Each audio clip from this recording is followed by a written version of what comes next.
Hello, my name is Fawad, and this video is for to generate the convolutional revibrator in MATLAB.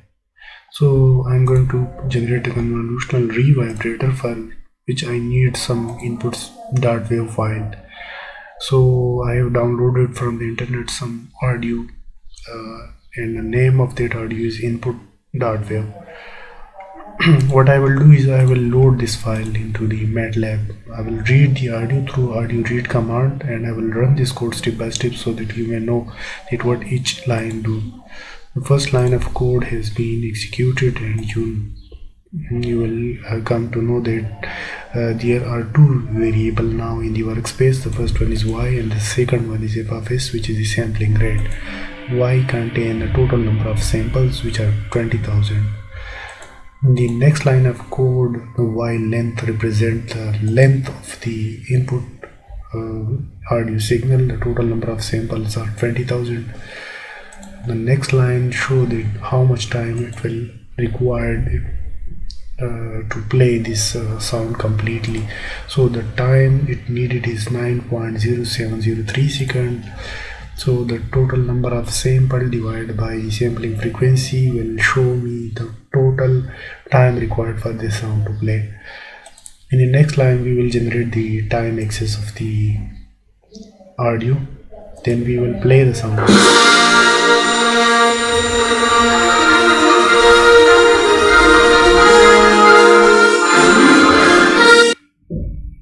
So it is a delay for the time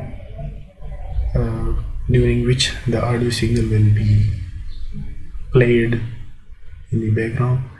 After that we want to generate some impulse train. So to generate the impulse train we need some an empty array which has been generated over here. An empty generator of 20,000 variable have been generated.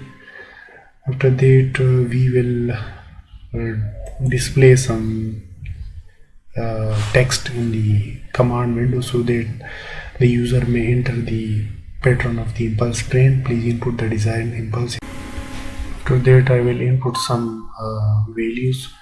These values represent the time. The first value is the time, the second one is the amplitude of the first sample. The time in second is 5 for the second impulse, and its amplitude is 0.4. The third will be at 7 seconds, and its amplitude will be 0.2. We will enter this, and after that there will be a loop which will generate at the proper position. Each sample will be generated at the proper position. The impulse train has been generated. Now a figure will be shown to display the input and the impulse train. So you can see that the input signal has been displayed over here. These are a few lines of code which will show that how we will convolve the input signal with the impulse train. The first y is the input and t is the impulse train. So the length of the input signal and the length of the impulse train have been calculated. In the third line one sample has been removed because the output has some length that will be shown at the output length variable. In this line of code what has been done is that the input signal, which is y, has been converted into Fourier domain. Similarly the impulse train has been converted into the Fourier domain, and both have been multiplied together, and the inverse Fourier transform has been taken after that, and the output signal shows convolved signal.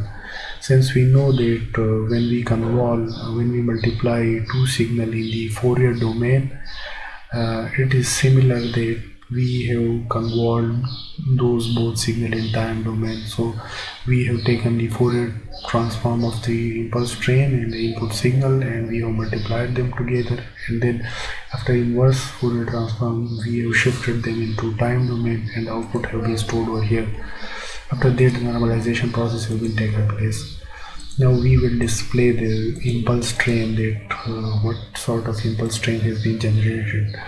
Like in the input you can see that what we have done is we have generated an impulse at time 2 seconds with amplitude 0.7. The second one is at 5 and its amplitude is 0.4. The third one was at 7 seconds and its amplitude is 0.2.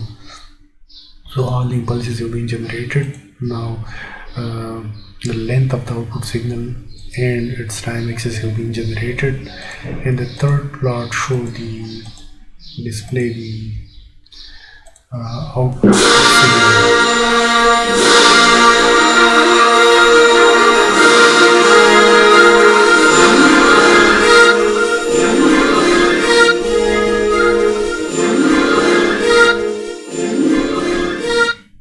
This is the revibrated signal generated over here. Thank you so much. This is all about it.